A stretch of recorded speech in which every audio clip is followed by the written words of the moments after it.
नमस्कार, आजाद सिपाही विशेष में आपका स्वागत है। मैं हूं राकेश सिंह। पूरा विश्व कोरोना संक्रमण से लड़ रहा है। भारत भी इसी लड़ाई में शामिल है। झारखंड इस संक्रमण से अछूता नहीं है।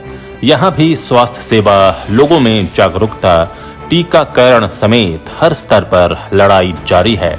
टीकाकरण जनवरी से चरणबद्ध शुरू हुआ। पहले हेल्थ वर्कर और फ्रंट वर्कर को दिया गया।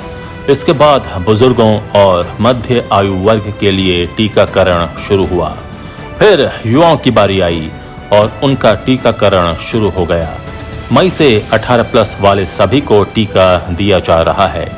केंद्र सरकार टीका मुहैया करा रही है और राज्य सरकार पूरा चेन तैयार कर जिला और गांव तक टीकाकरण कर रही है। एक अच्छी बात है कि टीकाकरण का पूरा चेन तैयार हो गया है और व्यवस्थित रूप से टीकाकरण हो रहा है। जैसे जैसे टीका उपलब्ध हो रहा है, लोगों को मिल रहा है। ये अलग बात है कि उपलब्धता के अनुसार किसी दिन कम, किसी दिन ज्यादा टीकाकरण होता है, पर टीकाकरण ने एक राह पकड़ ली है। टीकाकरण का मतलब हम कोरोना की जंग जीत गए, ये कतई नहीं है। कोरोना से बचाव के लिए प्रोटोकॉल को मानना जरूरी है, यानी मास्क पहनना, हाथ धोना और सोशल डिस्टेंसिंग को अपनाए रखना होगा। इसमें लापरवाही दिख रही है।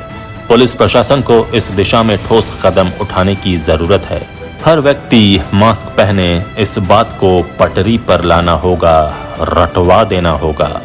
राज्य में कोरोना मामले, टीकाकरण और प्रोटोकॉल का पालन की स्थिति को खंगालती आजाद सिपाही के सिटी एडिटर राजीव की रिपोर्ट। साल 2020 को कोरोना वायरस महामारी की वजह से भविष्य में हमेशा याद किया जाएगा। 1.5 साल बाद भी कोरोना का प्रकोप अभी पूरी दुनिया झेल रही है। पूरे विश्व में इसे महामारी घोषित किया गया। कोरोना की शुरुआत चीन के वुहान शहर से हुई थी। ऐसे तो चीन में 2019 के नवंबर महीने से ही कोरोना से संक्रमित लोगों का पता चलना शुरू हो गया था। भारत में सबसे पहले कोरोना संक्रमण का मामला 30 जनवरी 2020 को केरल में सामने आया था। वायरस से संक्रमण का पहला शिकार 20 साल की युवती थी।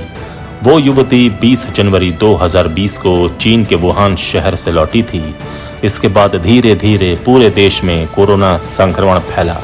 पहली लहर किसी तरह निपटी। पूरा विश्व इसका टीका ढूंढने में लग गया। भारत में भी इसके लिए प्रयास शुरू हुआ। दिसंबर 2020 में टीका आया। भारत में जनवरी 2021 से टीकाकरण शुरू हुआ।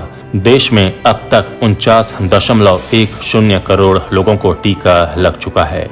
वहीं झारखंड में अब तक 1.01 करोड़ लोगों को टीका लगा है। टीकाकरण की शुरुआत में इसका विरोध तीव्र था। देश के विभिन्न हिस्सों में टीका लेने का विरोध हो रहा था। सोशल मीडिया में वीडियो वायरल हो रहे थे। टीका को लेकर तरह तरह की अफवाहें फैली हुई थीं। कोई टीका लेने से नपुंसक, तो कोई मौत होने, तो कोई अन्य बात का जिक्र कर रहा था। यहाँ तक कि कई जगहों से कोरोना टीकाकरण टीम को भगाया जा रहा था। टीकाकरण केंद्र पर लोग पहुंच नहीं रहे थे। इस बीच दूसरी लहर आ गई। दूसरी लहर ने लोगों को टीकाकरण के फायदे से अवगत कराया। समय के साथ साथ स्थिति बदली और टीका के लिए लोग धीरे धीरे आने लगे।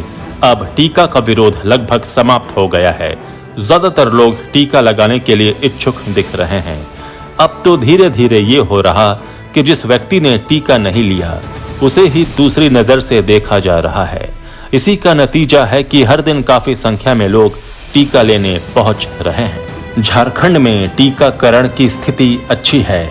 केंद्र ने अभी तक राज्य को 1,01,66,910 टीके उपलब्ध कराए हैं।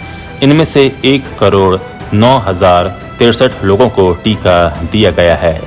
अभी तक 80,92,597 लोगों ने पहला डोज और 19,16,597 ने दूसरा डोज लिया है। टीकाकरण शुरू होने के बाद युवाओं की मई से टीका लेने की बारी आई। उनमें काफी जोश है। राज्य में अब तक 60% युवा 18 से 44 वर्ष पहला डोज और 25% दूसरा डोज ले चुके हैं। वहीं हेल्थ वर्कर में पहला डोज 81% और दूसरा डोज 94% ने लिया है।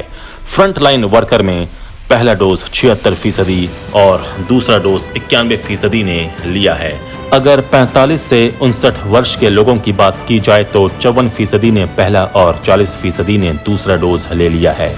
60 से ऊपर के लोग भी टीका लेने में पीछे नहीं हैं।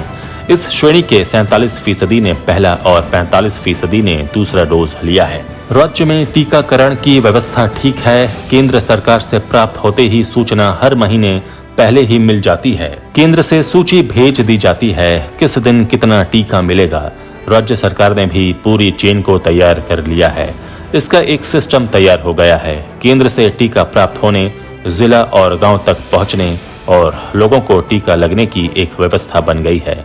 इस पर सिर्फ अब नजर रखने की जरूरत है जिससे चेन ठीक तरीके से काम करती रहे। अब सरकार को दूसरी व्यवस्था यानी कोरोना फिर पांव नहीं पसारे, इस पर ध्यान देने की जरूरत है। कोरोना की लहर अभी खत्म नहीं हुई है। विशेषज्ञ, डॉक्टर, शोधकर्ता हर तरफ से तीसरी लहर की बात कर रहे हैं। केरल और महाराष्ट्र जैसे राज्यों में बढ़ते मामले लगातार तीसरी लहर की चेतावनी दे रहे हैं। ऐसे में मास्क नहीं पहनना भारी पड़ सकता है। ये केवल आपके या आपके परिवार के लिए नहीं, पूरे समाज के लिए भारी पड़ेगा। इस बात का अनुभव हम कोरोना की पहली और दूसरी लहर में कर चुके हैं। तो मास्क जरूर लगाएं और कोरोना से बचाव के लिए जो भी प्रोटोकॉल हैं, जो भी गाइडलाइंस दी गई हैं, उसका पालन करें। आजाद सिपाही में अभी इतना ही। धन्यवाद।